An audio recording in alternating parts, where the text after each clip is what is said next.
నేను ఇక్కడ నర్సరీ నుంచి చదివేవాడిని, కాకపోతే నేను 5th దాకా అంత చదివేవాడిని కాదు. కానీ టీచర్స్ నాకు మోటివేషన్ ఇచ్చారు, బాగా చదివారు, నీలో ఏదో టాలెంట్ ఉంది, నువ్వు దాన్ని బయటికి తెచ్చుకో, ఖచ్చితంగా నువ్వు మంచిగా సక్సెస్ అవుతావు అని చెప్పి వాళ్ళ టాలెంట్.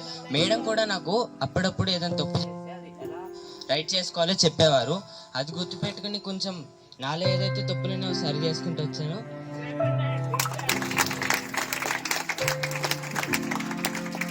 మీరందరూ అనుకుంటారు మేడం ఎప్పుడైతే తిడతారు, అబ్బా మేడం ఎందుకు తిడతారు ఇలాగని అనుకో, కానీ ఆ ప్రతి మాటలో ఒక్కొక్క మోటివేషన్ ఉంటుంది. బాగా ఆలోచిస్తే మీకు అందరికి మంచి మోటివేషన్ దొరుకుతుంది.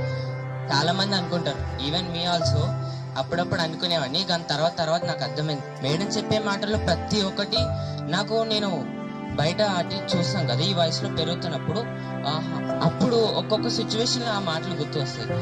కానీ మీరందరూ ఖచ్చితంగా మేడం మాటలు తప్పుగా అర్థం చేసుకోకుండా మంచిగా మేడం చెప్పే ప్రతి మాటను గుర్తు పెట్టుకోవాలని కోరుకుంటున్నాను.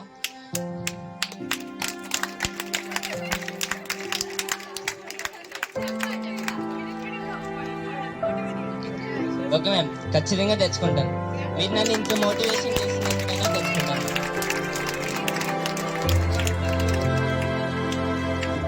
నేను మొన్న మ్యాథ్స్లో కొంచెం తక్కువ వచ్చినాయి. దాని తర్వాత సార్ నేను సాడ్ అయిపోయినా, కానీ మ్యాథ్స్ సార్ నాకు కొంచెం ఫోన్ చేసి, నువ్వు అలా ఉండకూడదు, communication is the best way to come from the depression అని అన్నారు.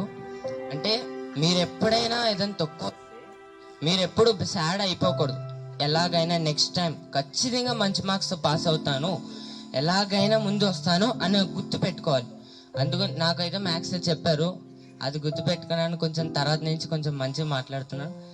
మ్యాథ్స్ చెప్పారు, ఎప్పుడు డిప్రెషన్లోకి వెళ్ళిపోకూడదు, సక్సెస్ అవ్వాలి. ఎలా సక్సెస్ అనేది ఎవరికి తొందరగా వచ్చేది, కష్టపడితేనే సక్సెస్ వస్తుంది, మెల్లగా వెళ్ళాలి అని చెప్పారు. అని చెప్పేసి మ్యాథ్స్ సార్కి చాలా థ్యాంక్స్ చెప్తున్నాను. కానీ నాకు వచ్చిన ఈ ఇయర్లో మ్యాథ్స్ సార్స్ కన్నా ఈ మ్యాథ్స్ సార్ చాలా బాగా ఇచ్చారు. కాకపోతే పిల్లలతో మంచి కమ్యూనికేషన్ ఉంది, ప్రతి మాటకి కొట్టకుండా వాళ్ళకి అర్థమయ్యేలా చెప్పడం చాలా బాగా చెప్తున్నారు. నాకు బాగా అర్థమైంది. మ్యాథ్స్ అని సెలెక్ట్ చేసినందుకు మేడం చాలా థ్యాంక్స్ చెప్పుకుంటున్నాను. Thank you so much.